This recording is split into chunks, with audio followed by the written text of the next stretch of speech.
Do you like to quit when you have a reason that seems actually legit? Like maybe you have a circumstance in life that is just crushing you, where you're looking up and you go, God, actually, this feels like you're telling me to turn around. You're telling me to change up. Now, if God has told you to do something, is He the type of person, type of being that changes his mind when He sets a course?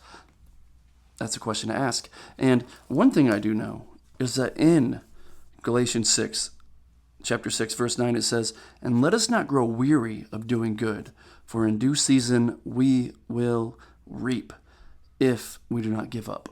We're going to see the fruit of our labor if we don't give up. We're going to see what we've been working toward. It says, "And let us not grow weary doing good, for in due season we will reap if we do not give up." So is the thing you're called to, the thing you're like, God's calling me to this, that is so challenging and hard, a good thing that you're walking toward? Now, I remember we started on the road with Life Action, and they gave us this RV, and it was nice. It was nice. Like the last family had it. They bought it new for them when Life Action had quite a bit of money, and then seasons changed, and they had less money now. But they said, look, this is what you get. It's a 55-foot RV. And I'm like, dang, that's huge. What do I pull that with? And they go, that semi. And I'm like, you want me to drive a semi? I don't have a CDL. And they go, oh, you don't need a CDL. It's a recreational vehicle. You're good. It's a law and stuff. And I'm like, what? That's a law? That doesn't seem right or wise. But yeah, with a recreational vehicle, as long as I don't detach the semi from the RV and drive just the semi, I'm not going to go to jail for not having a CDL. It's legal. Okay. So that doesn't make sense. But they go, yeah. And they give me a little bit of training, but not CDL training. And we're driving down the road. We get 2 hours from the camp, and the whole engine blows. It's done. Like the turbo's out, the radiator's out, it's leaking fluids everywhere. And this wrecker service pulled the vehicle to their shop in Kokomo, and my pregnant wife is sitting there. She's like, I'm hot. It's a hot day. And I'm like, babe, I'm hot. And our daughter's like, I want to go home. And we're like, okay, we don't give you the iPad often, but today is an iPad day. Enjoy.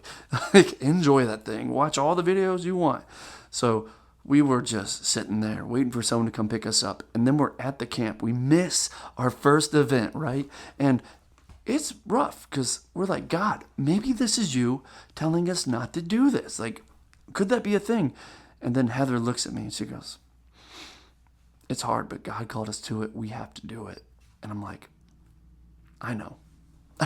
I don't want to anymore, but I know we're going to do it. And so they're scrounging around trying to find an RV for us. And they go, well, we found this dually truck at the camp. We know it works, and we fixed it up. We put new brakes on it. And I'm like, okay. They go, and this RV, we fixed the roof. And I'm like, that's RV with a roof you told me that wasn't fixable. He goes, I found the solution. We were wrong. And I'm like, He goes, it's sturdy. And I go, sturdy? Is that the word? I mean, sturdy is a good word for a house, but it's not the best. It needs some follow-up words. He goes, no, it's sturdy. And the way he said it, I was like, He said, I put new brakes on it. And I checked everything. It's going to roll down the highway. And I'm like, that's not the best thing for an RV. Comfy, luxurious, spacious. I like those words better. He goes, nah, it's sturdy. And it was definitely everything 2011 sturdy, 2011. And it has been used at the camp quite a bit. So we got a new mattress. You know why. And again, Galatians 6:9.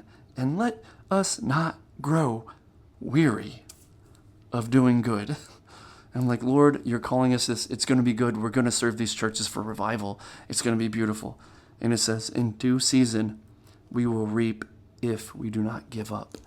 And it's like, Lord, I'm not going to give up. I'm going to go. But then the truck starts breaking down the highway and dropping down from 70 or 65 to 50. And if you're on a highway with semis and cars zipping past you, it's frightening. Then it dropped down to 20 on the highway when we were on our way from Georgia to Pennsylvania. And that was scary, very scary.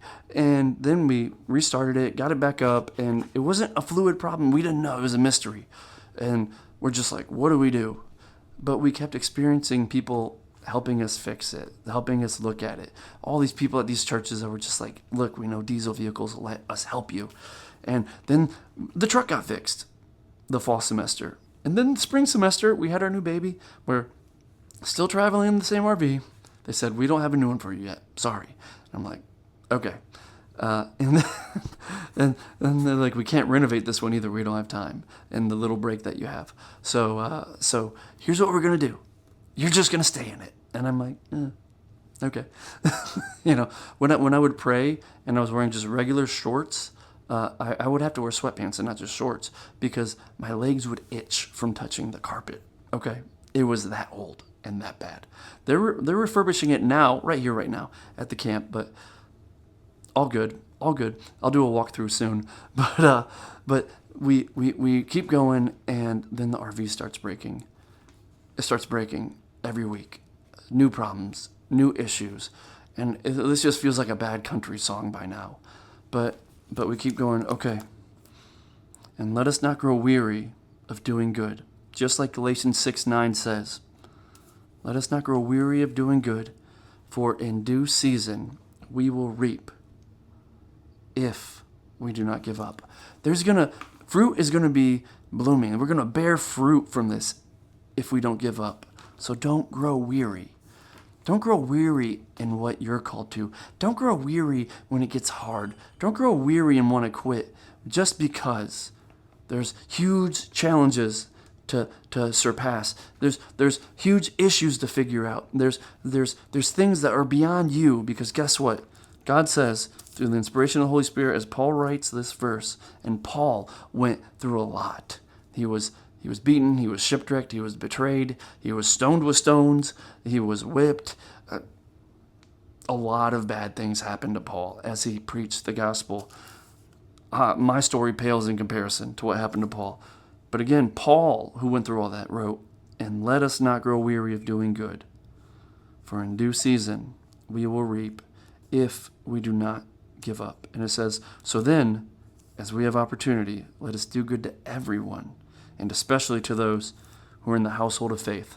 My wife and I, we get to travel, 8 months out of the year, serve churches all over the U.S., the house of faith, and lead them towards revival so that they can impact their community, region, and world. They can let everyone know that Jesus is the most impactful person in our life, and he can transform and change anyone. So, if you're on fire for that, we are fully support-based missionaries. If you want to be a monthly recurring partner, check out the link below. Peace.